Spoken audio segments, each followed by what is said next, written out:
मानव जगत लाइव में आपका स्वागत है। बहुजन समाज पार्टी के एक युवा नेता जो कि काफ़ी सुर्खियों में भी रहे और बहुजन समाज पार्टी की मुखिया मायावती के भतीजे हैं। कई बड़ी जिम्मेदारियां उनको एक वक्त में दी गई थी, बाद में वापस ले ली गई थी। लेकिन यहाँ सवाल ये है कि जिन नेता की बात हो रही है आप समझ गए होंगे, आकाश आनंद। क्या आकाश आनंद की मेहनत और उनके जो विचार हैं वो बहुजन समाज पार्टी में एक नई जागरूकता ला सकते हैं?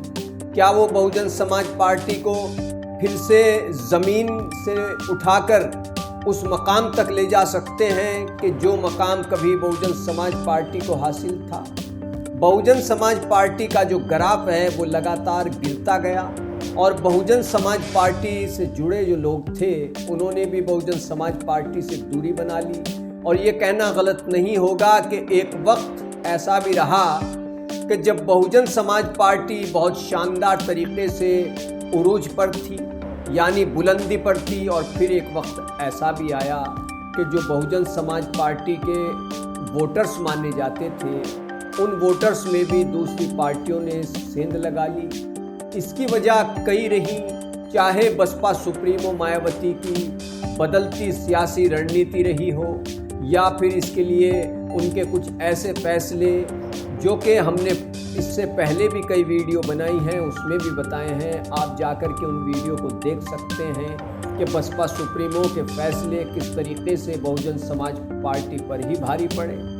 तो आकाश आनंद जो बहुजन समाज पार्टी की सरबराह मायावती के भतीजे हैं, जिस वक्त लोकसभा चुनाव में वो उतरे और उन्होंने बहुजन समाज पार्टी के प्रत्याशियों के हक में चुनावी प्रचार किया, उस वक्त एक नए जोश का संचार बहुजन समाज पार्टी में देखने को मिला और उम्मीद जताई गई कि बहुजन समाज पार्टी के जो उत्तराधिकारी बनाए गए हैं आकाश आनंद, उनकी सोच युवा है और उन्होंने विदेश में पढ़ाई भी की है। वो बहुत ही पढ़े लिखे काबिल लीडर हैं, लीडर भी कह सकते हैं, क्योंकि जिस तरीके से लोकसभा चुनाव में उनके भाषण सुनने को मिले, हालांकि एक या दो भाषण उन्होंने ऐसा दिया जो नहीं देना चाहिए था सियासी तौर पर, लेकिन इतना ज़रूर है कि आकाश आनंद के साथ बहुजन समाज पार्टी से जो लोग दूर हो चले थे वो भी धीरे धीरे जुड़ने शुरू हो गए थे। लेकिन फिर अचानक से बसपा सुप्रीमो ने फैसला लिया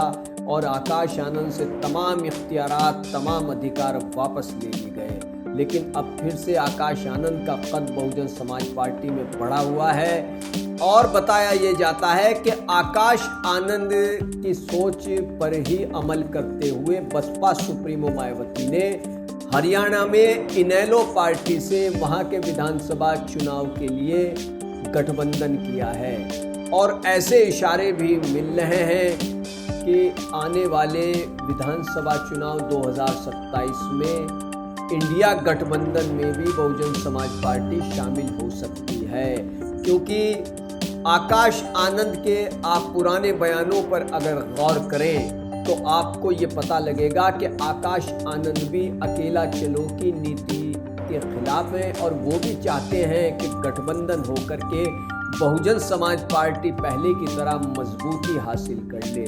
तो क्या आकाश आनंद के आने से बहुजन समाज पार्टी में एक नए जोश का संचार हुआ है? क्या आकाश आनंद बहुजन समाज पार्टी को फिर वो मकाम दिला सकते हैं कि जो बुलंदी कभी बहुजन समाज पार्टी को उत्तर प्रदेश में हासिल नहीं है? तो ऐसी ही खबरों के लिए, ऐसी ही चर्चा के लिए कीजिए मानव जगत लाइव को सब्सक्राइब। धन्यवाद।